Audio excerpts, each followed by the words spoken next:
It's time for another one of our What America Thinks polls from the CBS News magazine 60 Minutes and Vanity Fair.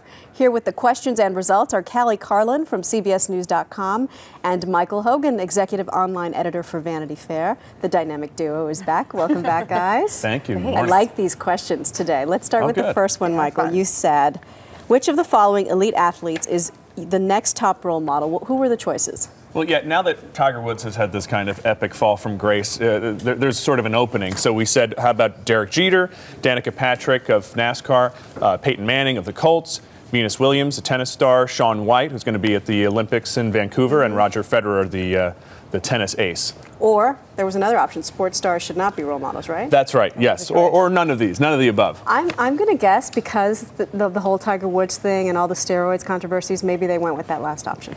Yeah, that was the big winner with 45% actually. People are disillusioned. Yeah, they just think maybe somebody who does something a little bit more, I don't know, not necessarily being an athlete isn't necessarily the thing that makes you a role model.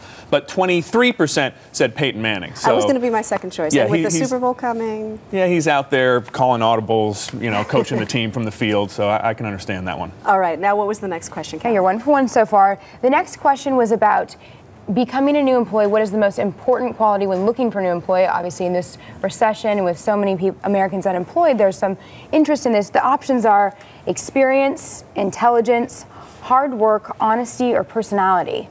I'm going to guess hardworking. Actually, that was the second most popular choice with 20%, but honesty and integrity, almost half of Americans, 49%, went with that. I agree with that, but I thought that employers, since people are having to work so much harder because of the economy, might be looking for somebody. But we did ask all Americans this question, not bosses. So it'd be interesting if you asked bosses instead. Okay, good. What is the next question, Michael? Oh, what phrase would you like to say in your lifetime? That's a fun one. That's right, yeah. And you know, this is a phone poll. It's not an internet quiz. So we're out there calling people in the real America. Real America is kind of old school, I think. But let me give you the questions first. I'd like to thank the Academy. We got the Oscars coming up. I will faithfully execute the office of the president. You're fired. Thank you. No, thank you. You recall that one. I'll take popular songs for $600 and beam me up. Oh, I'm going to guess people would say I'd like to thank the Academy.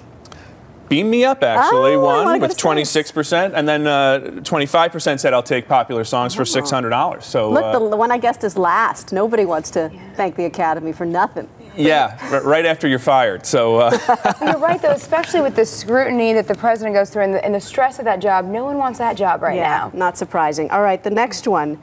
50 years from now, which of these will we be hearing? What were the choices, Cali? The choices were: remember when men went bald, cars ran on gasoline, dating was left to chance thanks to all these eHarmony sites, and there were printed newspapers, or Florida was above water, which I know you're from. I know you spent some time in Florida, so you hope it's not the last one. I'm going to guess either there were printed newspapers or cars ran on gasoline.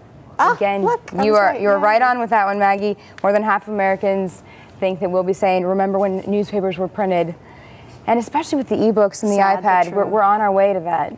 That's too bad. Thank you so much, Michael, Cali. Thank you, man. Thank you. Good stuff as always. For the complete 60 Minutes Vanity Fair poll, just go to CBSNews.com and 60minutes.com, where you can see Cali and Michael's web show. And, of course, check out the upcoming issue of Vanity Fair, which is on newsstands later this week.